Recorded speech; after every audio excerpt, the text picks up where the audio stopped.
2024 সালের 5 আগস্ট বাংলাদেশে ক্ষমতা পালাবদলের পর থেকে ঢাকা-দিল্লির সম্পর্ক কিছুটা টানাপোড়েনের মধ্যে দিয়ে যাচ্ছে।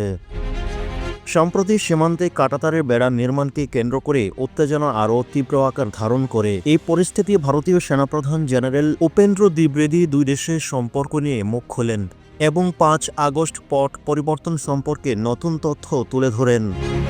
কৌশলগত সম্পর্ক নিয়ে বাংলাদেশের অবস্থান নতুন বছরের শুরুতে এক সাক্ষাৎকারে বাংলাদেশের সেনাপ্রধান জেনারেল ওয়াকারুজ্জামান ভারতের সঙ্গে সম্পর্কের বিষয়ে মন্তব্য করেন। তিনি বলেন, ভারতের সঙ্গে আমাদের সম্পর্ক হতে হবে ন্যায্যতার ভিত্তিতে। জনগণ যেন কখনো না ভাবে যে ভারত বাংলাদেশের উপর কর্তৃত্ব করে। তিনি আরও বলেন, ভারত বাংলাদেশের গুরুত্বপূর্ণ প্রতিবেশী এবং আমরা একে অপরের উপর নির্ভরশীল। তবে সে সম্পর্ক অবশ্যই সম্মান ও স্বার্থের ভারসাম্যের ভিত্তিতে গড়ে তুলতে হবে।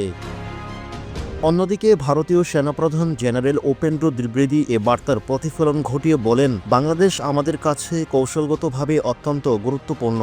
আমরা প্রতিবেশী এবং আমাদের একে অপরের বোঝে সহযোগিতামূলক সম্পর্ক বজায় রাখতে হবে। 13 জানুয়ারি ভারতের সেনাবাহিনীর বার্ষিক সংবাদ সম্মেলনে তিনি বলেছেন, আমাদের সীমান্তের বড় অংশই বাংলাদেশের সাথে। সম্পর্ক রক্ষায় এমন কোনো কাজ করা উচিত নয় যা দুই দেশের মধ্যে বৈরিতা সৃষ্টি করে।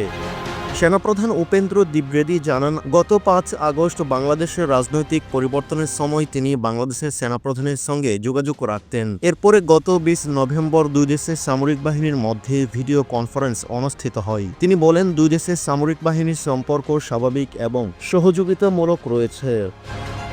তিনি আরও বলেন, দুই দেশের সেনাবাহিনীর মধ্যে সম্পর্ক শক্তিশালী এবং এখন পর্যন্ত তা ভালোভাবে চলছে। কোনো পক্ষ থেকেই কোনো ধরনের ঝুঁকির আশঙ্কা নেই।